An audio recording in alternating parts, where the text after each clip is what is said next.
At 15 years old, Kim Namjoon auditioned for a certain Big Deal Records, which he completely botched, forgetting the lyrics to the song he was performing. Afterwards, fellow rapper Sleepy recommended that he try auditioning at another label, Big Hit, and even put in a good word for him to one of the producers there. At age 16, Kim auditioned in front of Bang Si-hyuk himself, and instantly impressed him. He was offered a deal with Big Hit on the spot, which Kim accepted and became a trainee, officially choosing a name for himself, Rap Monster, destined to become the leader of the newly created group.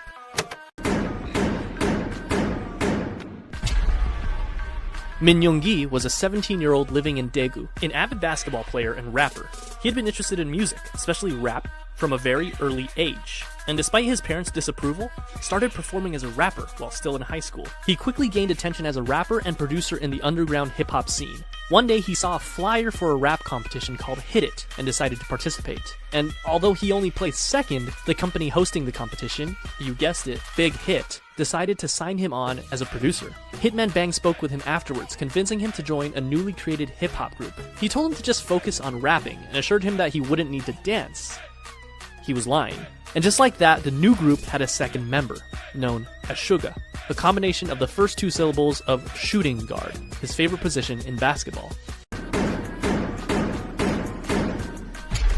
Jung Ho-seok always loved dancing.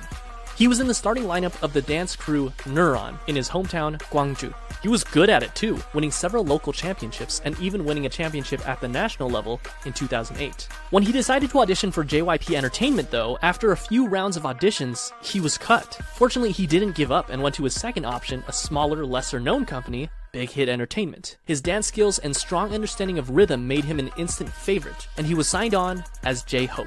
Not only that, but they saw potential in him to become a rapper, which at this point he had little experience with. However, J-Hope quickly felt that he wasn't a good fit and decided to leave Big Hit until RM convinced both J-Hope and Big Hit that the group wouldn't be complete wwith him. He was right. 근데 형 항상 중앙에 아니면 정우석 와야 된다고. 정우석 안 오면 진짜 안 된다고. 멤버 믿고 간 거야. With the addition of J-Hope, the rap line was complete. But Kim Seok-jin didn't have any sort of experience like that. Believe it or not, one day when he was walking on the streets of his hometown, Anyang, he was approached by a representative of SM Entertainment with an offer to work for the company. In typical Jin fashion, he never followed up with them because he believed it to be a scam. Apparently, Jin was a very good-looking guy because years later, this time as a college student in Seoul, he was once again approached on the street, this time by an executive at Big Hit Entertainment.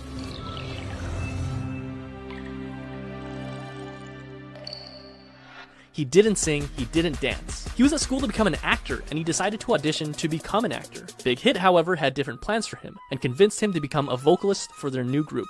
To do so, he literally learned to dance and sing starting from zero, but thankfully, not without help from other vocalists.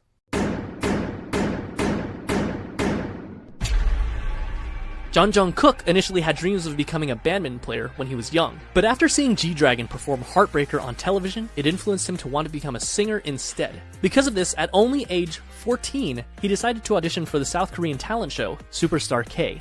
He didn't pass auditions, but this was just enough to catch the eye of not one company, not two companies, but 7 different companies. This included JYP, FNC, Woollim, Starship Entertainment, TS, Cube, and of course, Big Hit Entertainment. So why did Jungkook, given the choice of all these bigger companies, decide to go with the relatively smaller company, Big Hit? The answer was simple. Because he thought, and I quote, RM was cool, so I wanted to sign with them. Kim Tae-young was always passionate about music, and it was always his dream to pursue it as a career. However, it was hard, as his family was poor, his parents being humble farmers. His father told him that if he was passionate about music, he should learn an instrument, and he did, spending 3 years practicing with the saxophone. One day, one of his friends decided to audition for Big Hit Entertainment when they were holding auditions in his hometown of Daegu. Tae-young, being a good friend, came with him to keep him company. But when one of the team members in charge of the audition saw Tae-young, he encouraged him to audition as well. With nothing to lose, he did. That day, he was the only one in Daegu to move on to the next round of auditions, and eventually became a trainee for Big Hit Entertainment. They decided to keep him as a surprise member and didn't want to reveal him as one of the members until his debut. In the same vein, Big Hit had him choose something mysterious for his stage name. He decided to go with V for Victory. 3 rappers and 3 vocalists. It seems like a complete group, but still there was something missing. Some One was missing, someone that could take this already great group of artists and push it even further to achieve perfection. Park Jimin was a naturally talented dancer. When he was in middle school, he attended a dance academy and continued to pursue dance at Busan High School of Arts, where he studied contemporary dance and was the top student in the whole modern dance department. Impressed by his raw talent, a teacher encouraged him to audition for Big Hit Entertainment, who were holding auditions in Busan. He was only 16 when he passed the audition and moved to Seoul to become a trainee. He was the final member of the group, and he also had the shortest training period.